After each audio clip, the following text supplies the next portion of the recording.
That guy's not carpet cleaning like a skinny is. Hi, it's Robin with Oxy-Dry, and I'm in my garage again. I've been doing a few videos in the garage lately, and I've been working on organizing things and putting things together and cleaning up some machines and doing some minor repairs. And I've got a visitor here today. This is actually Roger's machine, and this is his 2-speed machine, and I sold this to him. How long ago I sold? January. So we bought this from, well, technically not from me, but I had sold it to someone else. And then we went and picked it up there and brought it over to Kelowna, and he's been using that because this is Roger. So, Roger, how long have you been cleaning carpets for? 13 years. Really? And what got you into carpet cleaning, you silly man? My friend actually had a business, and I borrowed his equipment as an old portable, 1987, and I cleaned my mom's carpets, and they were an old white and green shag, and that thing was black. I didn't know it was white and green until we cleaned it, and I was so impressed. And I took it back to him and said, "Hey, you want to work for me?" And I go, "Yeah," and that hooked me. That dramatic change. Really? Yeah. You like to see the instant gratification. I do, but I like to solve people's problems, and that was a way for me to do that. What were you doing before? I was a liquid petroleum transfer engineer. Really? Yeah, I pump gas. Pump gas. I like that. That title you made up there, that was good. I like that. Yeah. That was, oh boy. Back from the 80s. Oh my goodness. Okay, so this was quite a transition for you. It was. It allowed me to actually have full-time work, a better pay. And I loved it. I loved the reaction of people, making people happy. So that's really what got hooked. And no, you purchased the business, didn't you? Yeah. After 10 years, I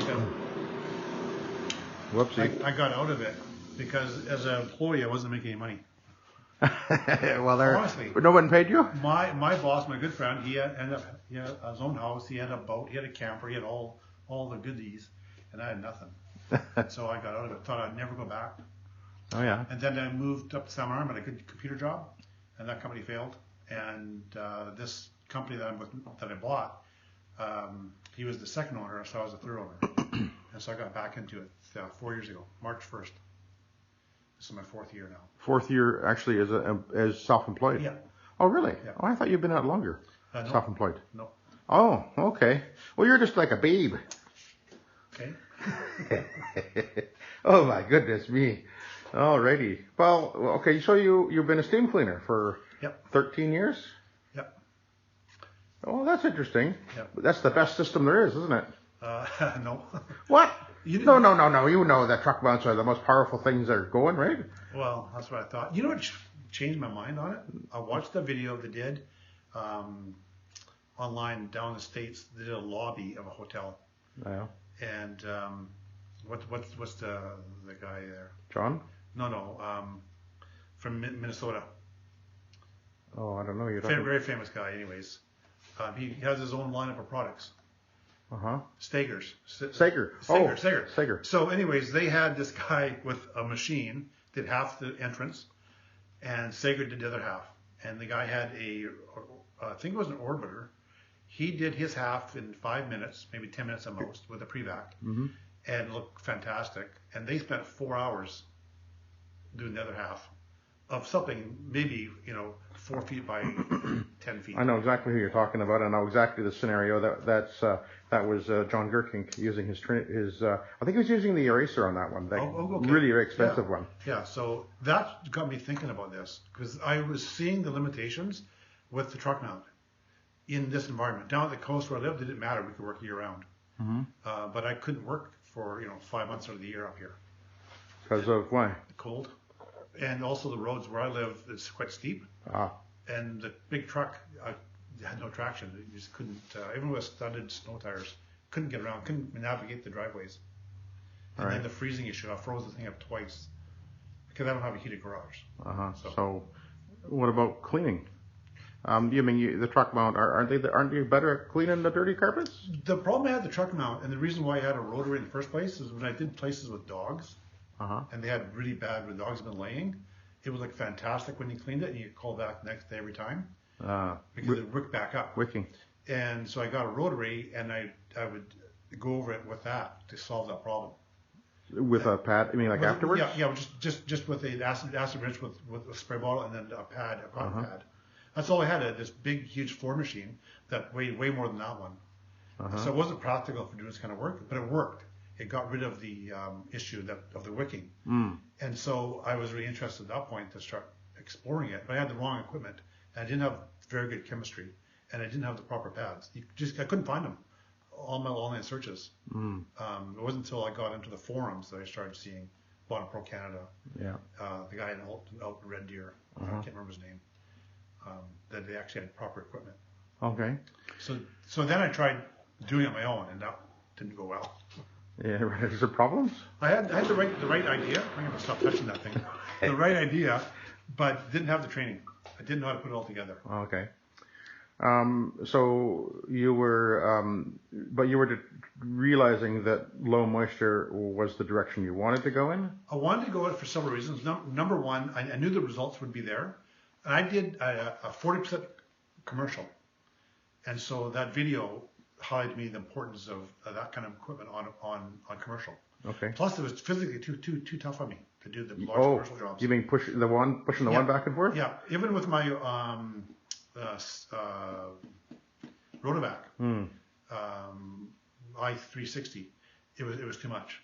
You know, I remember many years ago when I was doing steam cleaning, I remember pushing the one back and forth, and I would just sweat like crazy. I mean, literally running down my face and dripping off my chin, and just it's terrible. And I remember, as I'm not doing that now, I'm using my rotary, and I often chuckle at how I can be cleaning away, and I'm really not even sweating, unless they don't have their air conditioner on, which is silly in the Okanagan, obviously. But you hardly even. You just don't really work up a sweat. The only time you really actually work is when you're vacuuming. Yeah, or packing it up and down the stairs. Yeah, that too, yeah. By my machine, I can bump it, so. Yeah, well, my next machine. Yeah, there you go. Yeah. So what happened? So basically, I made the decision I was going to switch over after stopping several times. I got a hold of a guy in Michigan that I didn't know about you, Stephen Meyer, and he encouraged me to keep going. He said, give it 3 months. And he said, phone me. And so I'd phone him with questions, and I started getting results. I switched over all my commercial work to it, but it was the residential I really wanted to do it with. Okay. And so that's when I called you, because I knew that I couldn't put it together. Why did you call me? Because of your videos. Oh. Yeah, the videos you had, you were getting the results that I wanted, and that was the input. Then you were close, right? I didn't know That's true. Yeah. Was it an hour and a half or something? 2 hours? Hour and a half. Okay. Yeah. So you're not really going to be in competition against me? No. Okay. All right. So you basically switched over around. We got your rotary there. You got that in January. Yeah, January was mild this year. I was still using the truck. It didn't freeze until February. You got me the right equipment. Going out on a few jobs with you, when I started to see, okay, this is viable. In fact, this is fantastic. And I got the right equipment. That machine was just way too heavy for doing this kind of work. The original one you had. The original one, yeah. It's a beast. Yeah. It's meant for doing, heavy for doing floors, hard floors. So that machine and then the Von Schroeder for doing upholstery, once I had that combination, then I would just went for it and borrowed money and, got it all and started doing it all my jobs. Even though I had the truck now, I didn't let people know it was running. And then it froze anyway, so then it was no point. But so for 5 months, I've been doing it. How is it going? Are you liking it? I'm loving it. I don't think I was thinking this morning, if someone gave me a brand new truck now, I wouldn't switch. No, even with the brand new equipment. I was going to ask you that question. Yeah. If I gave you $100,000 truck mount, would you want it? No, I wouldn't. Are you silly? Maybe. Well, you know what? The real true cost actually is of operating it too. Yeah. The other thing that was huge for me was the cost of operation. I could see the equipment breaks down. Now I have an old machine, my truck now, but the nice thing is I can replace everything on it, so I can rebuild it. And I've got the friends that have the technology to do that, because I'm not very mechanical. In fact, we did rebuild it once in the 3 years I've had it. But I could see the expense of repair and the fear of downtime. I mean, I was lucky. When it broke, I always was near a weekend or we didn't have a job. Yeah. And I could coerce my friends into getting it fixed for me. Hmm. But I could just see there was going to be times in the summertime when I was busy that it would break down and I would be in trouble. Okay. What about gas? How was the gas? Tell me about your gas. But it was $1.30 a liter. Yeah. Yeah, you have to run that thing all day. Yeah. How much do you figure you spend a day on fuel? Easy $60. I knew it. On three jobs, $60. I knew that. I have a big territory. We don't have a big town. So yeah. So you're doing a fair amount of traveling between jobs. Yeah, 25 minutes between towns. So there's 3 towns I service. They're all 25 minutes from the center town. Yeah. So $60 a day, you figured? Yeah. Yeah. Yeah. That adds up real fast. Yeah. And that doesn't count wear and tear and right. repairs and how often are you putting new brakes in? Yeah, every year. Because you got the water, right? The fresh and dirty water, and a lot of hills, you know, and the wear and tear was horrible. Plus the hassle of getting water. We had one dump station to dump in town. Oh yeah. And then for me to get water, I'm on a farm and the water's not that good, so I had to get a special filter. Oh. But it was always a pain because you couldn't do 3 jobs on one tank. Uh-huh. You just go through too much water. Right. And so you're always running, you know, the issue of having to get water from people's houses. All right. And so you've basically switched over. You're doing customers now that you had previously steam cleaned. Yes. How are they receiving this? Yeah, I thought it was going to be an issue for me. And so everybody phones and say, I'm not doing that anymore. I've got this better system. And surprisingly enough, no one's balked at it. Everybody says, oh, well, you're the expert. Just do what you have got to do. I've done several places now for people that I've done before, and they're really happy with it. How about you? Are you happy with what you're seeing? Yeah, I am. Though, well, I'll be honest with you, I still struggle with the stairs when they get a really bad bull nose. But I'm working on solutions for that. Is this like relearning carpet cleaning? Not relearning carpet cleaning more than it is relearning the expectations. See, the one of the things they showed me was that glass tube you had. Yeah. Scratch up at one end, but it was wet. You can't tell where it's clean and where it's scratched. Yeah. I was always looking at the carpet after I finished it through the eyes of a steam cleaner where it looked best. Yeah. When the moisture had filled in the cracks. And I wasn't seeing it the way it should be looked at. And what switched for me was going on jobs with you and saying, well, that doesn't, I think with a truck mount, that would look better. And you go, yeah, but we have to see it the next day. And I did our church with this method, and I looked at the next day because I did it on the Sunday when I went back to church, but I did it on the Thursday. It looked good, but it still looked kind of splotchy. I went back and it was bright and looked fantastic. And that's the first time I've actually seen a job more than after I just left. It's the first job I'd ever gone back on. Oh yeah. And I was blown away by how well it looked. Okay. And so, how is the? Do you see a difference in the monetary?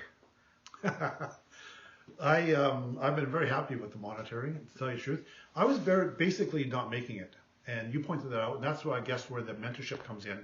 I came to you for practical help on the technical aspect, but the business experience really was what changed my whole perspective.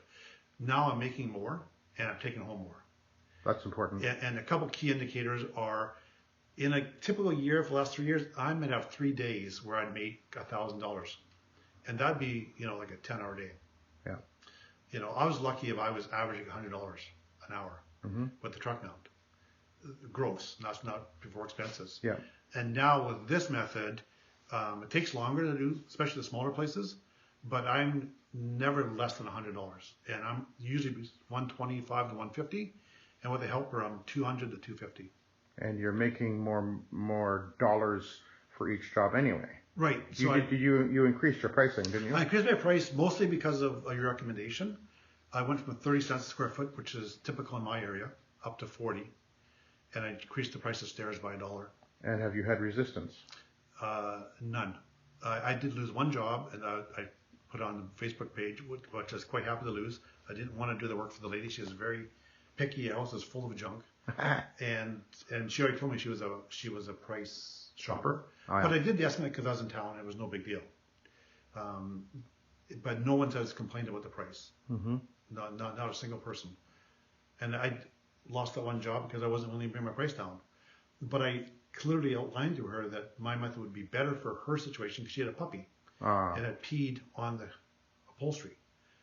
And I told her the problem with using a lot of water to extract that. Yeah. And then with the carpet as well. Yeah.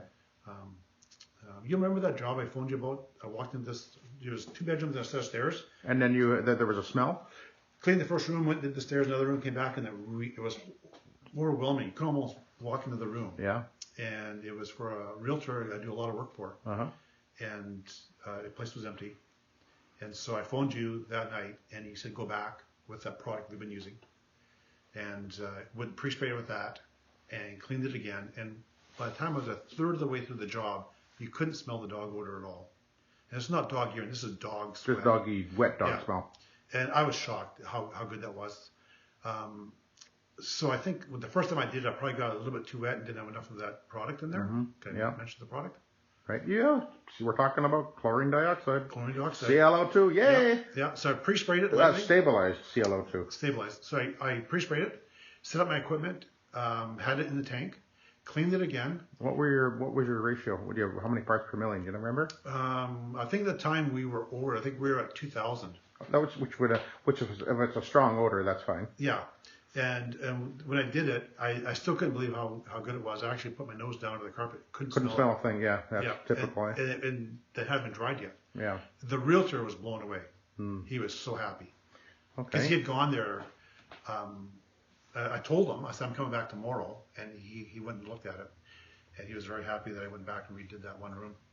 Interesting because one of the objections that those who are opposed to this idea of cleaning with these machines, low moisture, as opposed to truck ones, say, well, how are you going to deal with urine?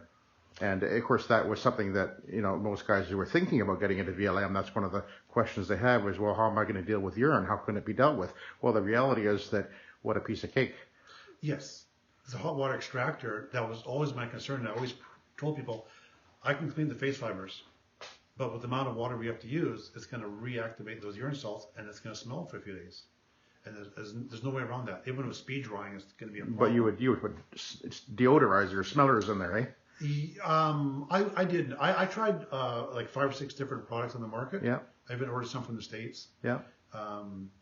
And that's what I would use as a topical application. Yeah. And I got some results.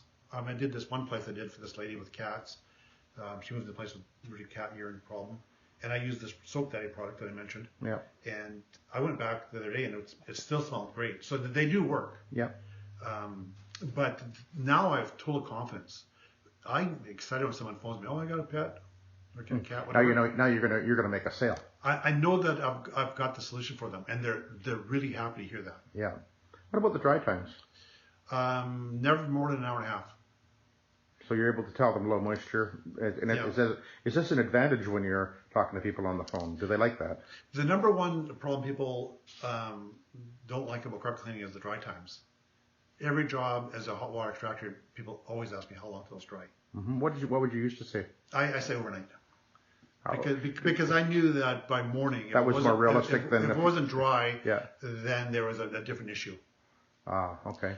And so now you're talking to someone on the phone, and you're trying to present this system as a better alternative to what you had before, or they had before, and you're able to have confidence now in what you're doing. Yeah, but I do ask more questions before I tell them that. What kind of questions do you ask them? Do they have a pet? Do they have allergies? Is it a move in and move out? Mm-hmm. What about allergies? Tell me about allergies. No one seems to say they have allergies, but when I tell them that we have a product that we can include that's an anti-allergen built in, no extra cost, they all like to hear that. Okay. So it's easy to sell this. It's easy to sell. Not only easy to sell, but it answers. I can now give people everything they've always wanted. Fast dry times, no odor, take care of coffee and pee stains for the most part, and built-in anti-allergen and soil resistance. So are you telling me that when people are calling you up and they're asking you what the price is, do you respond by telling them, here's my price, or do you tell them instead, here's what I'm going to give you before I tell you my price? I ask them a couple of questions, especially the pet one, because when they have a pet, it's an automatic sale. Even if they don't, I tell them the reason I switched over was the number one complaint is always dry times. And I used the pressure washing example you give me. Yeah. You're actually pressure washing, you're pushing stuff down and trying to bring it back up. Yep. And I said, ever notice if you get your carpets clean, there's kind of maybe a musty odor for a little while. What causes that, Roger? Too much water. Where's the smell coming from? Yes, because you're pushing the dirty feet smell down to the carpet and you're trying to bring it back up. And oh, that's interesting. Yeah. I thought we were cleaning carpet, not making them smelly. But you know what the big one is I should have, I don't see here, but the vacuum cleaning with the Kirby, with the clear. Showing them what you're picking up. Yeah, like the one I did today, the guy had vacuumed. There was 3 rooms. There was 2 bedrooms. 3 bedrooms. Mm-hmm. And he had already vacuumed. And I took out 3/4 of a canister. Pretty amazing, eh? Yeah. Now before, and I hate to say this because I should have been vacuuming, but I didn't because I couldn't afford the time. No. Because, that's exactly the problem. And plus, you've got this mentality in your mind of thinking, well, I've got a really powerful truck mount. It's going to vacuum the carpet. And I asked people ask me, well, do you vacuum? I go, no, you need to do it yourself. Yeah. And so I took it with me because you run the jobs where people are move out. Yeah. And it's filthy. You don't want to bring that into your truck. So then you vacuum because it protects your truck. But now that I know better, if I had to go back to truck mount, I would always pre-vacuum. Because but the reason why you weren't is because your price point was so low because you were trying to get the volume up and you had to cut corners and that was the corner you cut. Yeah, because I wasn't going to cut corners of the quality of the actual cleaning. That part, I thought, okay, that's the part I can get rid of because if there's a problem, people can vacuum out later. But your thinking is different now. Well, 2 reasons. Number one, I can see how much soil's being taken out of the carpet and the dead skin and all that, which I never saw before because my other vacuum didn't have a clear thing. It was just a bag. Yeah. So you never actually saw what you were doing. So there was no connection there with how important that was. Yes. Yeah. So you're taking more time to do the job all the time or no? All the jobs are longer unless it's a big job where you're just going from room to room down the hall. Mm-hmm. But by having to go down a lot of wood floors and that and moving the machine around, it takes time. Yeah. But I can spend time now that I couldn't spend before on specialty spotting. Like honestly, the hot water extractor, I had a degreaser, I had a paint thing, I had peroxide for organic stuff, and that was pretty much all I used. I had a whole kit for stuff. I just didn't have time to do it. Mm-hmm. I didn't have the time, couldn't spend the time to sit there and do it properly, and I just hope it would come up with those. And that was my fault. I should have been charging more and upselling people that had makeup and kids' crayons and stuff like that, giving them the option of me spending more time. But I didn't have the confidence. Now I just have the confidence because I see what happens. Do you find that now that you're using low moisture, are you finding that you're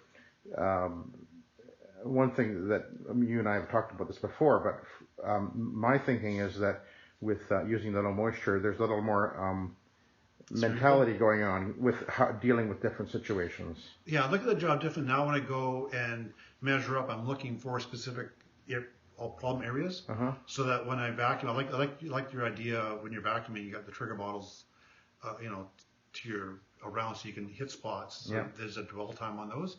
But I'm definitely way more conscious of stuff. Oh, I think I can get that out, but I'm going to pre-treat it just because that gives me a better option on it. Okay. What I'm meaning by my question was, as far as when you're actually doing the cleaning, is there more thinking about what you're doing as opposed to just pushing the wand back and forth? I don't know, because I was always very conscientious with my cleaning, looking for spots, especially edges and stuff. You have to. What I'm saying is, you got a situation. You're going, okay, how do I overcome this particular carpet's issue? What combination will I do this time? Yes, exactly. Sorry. Yeah. So with the experimentation I've been doing with the different types of scrub pads and cotton pads. Yeah.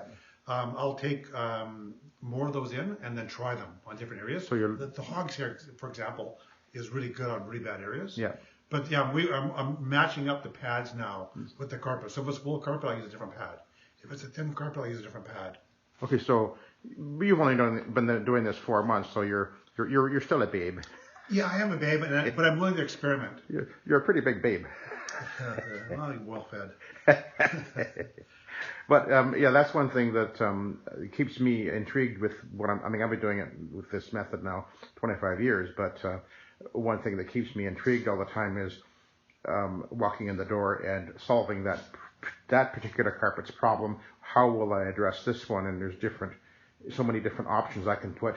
Different types of fiber pads. We got different choices. We got of fiber pads. We have different choices of either cotton or synthetic or microfiber or variations on the actual absorbent pads.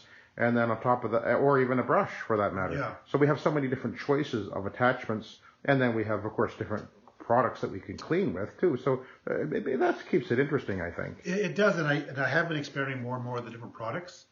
When I was water extracting, I tried everything on the market. I've got shelves of stuff that's half used. I've been able to cut down on my expense that way a lot because I'm kind of happy with what I got right now. But I do have other products I can try in certain situations. Mm-hmm. What is your go-to now for a cleaning product? Right now it's the Nanomax. That's the Bonnet Pro? Bonnet Pro, yeah, because I can get it in Canada. In Canada, I can get Release It, Mm-hmm. and the Bonnet Pro stuff, and this guy in Red Deer, I can't remember his name right now. He has a lineup of stuff. I can't remember what it is. So we now have choices that we didn't have before, at least I didn't know about. Mm-hmm. But I'm sticking with the Nanomax right now because I can add stuff to it, like the CO2, and they've got another range of products they make out like for wool. Yeah. So I can add some of their booster stuff into the Nanomax. Like Radical Rinse? Like Radical Rinse. Yeah.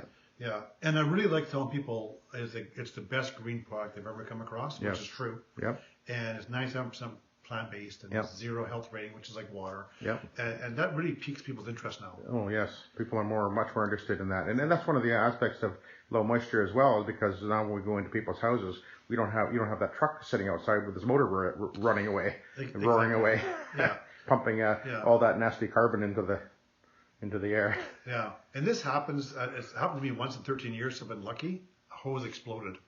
Oh. I was in an empty house and it exploded, and there's black stuff in those hoses over the years. Oh dear. And it sprayed all over the walls and all over the ceiling. Oh, nice. Fortunately, the guy was moving out and he had gone to the dump, and I was able to wipe the walls. And the ceiling, I go, I don't think he'll notice that because I can't clean that, right? Yeah. So there's dangers with the hot water extraction. Uh-huh. But you could have a leak in your machine, but it's not that something you can't. It's right in front of you. We got hot water going at 500 psi and it's whipping around. Oh, That's a bit of a problem. Oh, yes. Okay, so I got two more questions for you. Sure. Number one, what is the worst thing about low moisture? Stairs. Until I crack that one, I won't be 100% happy. Okay. The actual equipment, now the proper equipment, it's easy to get up and downstairs, in and around the homes. So the equipment is way nicer to use. You're not getting dirty with hoses that are out on the snow or the wet grass or the mud. Yeah. But so the worst thing is carrying it up the stairs, you mean? Yeah, well, actually, I'm getting stronger from... Is that what you were meaning, was carrying the machine? Or? Yeah. No, the worst thing is cleaning stairs. Oh, okay. I'm still not happy with my methodology. Okay. I mean, I get it clean enough so that I can charge for it. Mm-hmm.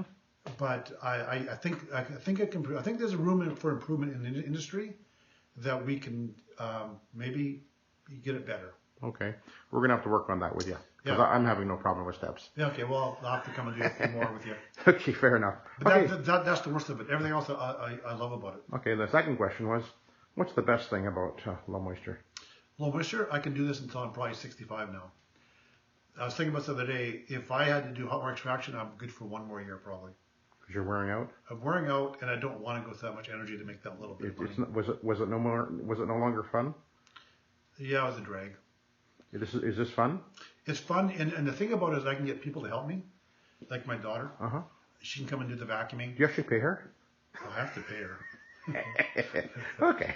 But she can do the stairs because she's been trained on the stairs. Mm-hmm. It's easier for me to train someone on this method than it is on a wand. A wand is quite technical to get it right because you don't see what's going wrong. I had someone helping me on a commercial building, apartment complex stair. I did all the halls, and they phoned me back to do it. We do it, and it was straight every 4 or 3 feet. Oh, I know because exactly. she was my didn't keep properly. A relative of mine who was a really good worker. Yeah. But didn't do the backstroke like I said. And I'd gone and done something else. Yeah. And I ended up doing that for free. I had to redo it. Yeah. But they did it for me right away, which I felt bad about because they should have. Yeah. But then I redid it with the low moisture method, took care of that right away. So somebody is maybe either a brand new never been a carpet cleaner before, or even a steam cleaner, and is thinking, well, maybe I should dump this boat anchor of a truck mount and get into VLM. How would they do it? What's the best way to go? Do your research first. Talk with people in the industry. Like I said, with trying to do it by the videos and do my own research, I ended up with a machine that was way too heavy and impractical. So I'd say find a mentor. That's why the forums are great on Facebook.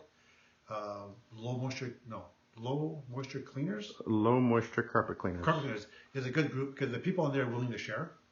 And I phoned Stephen Meyer, Wisconsin, and he was always happy to help me. Yeah. If it wasn't for him, I wouldn't have continued. I think I've talked to him before, actually. Yeah, great guy. Yeah. So that's my number one thing: is do your research. Convince yourself that through that research, this is just as good as truck mount cleaning. Is it? Yeah, just as good, if not better. Is it? I thought it was better. No, I think it's better. I'm not opposed to the hot water extraction method if it's done right. Mm-hmm. I just don't think that you can make enough money with upselling, and that gets into a shady area of its own.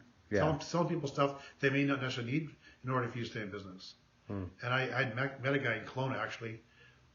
He actually, the guy that made this truck mount that I have, he made 4 or 5 of them and went out of business. Yeah. And he told me you can't make it as a hot water extractor unless you upsell.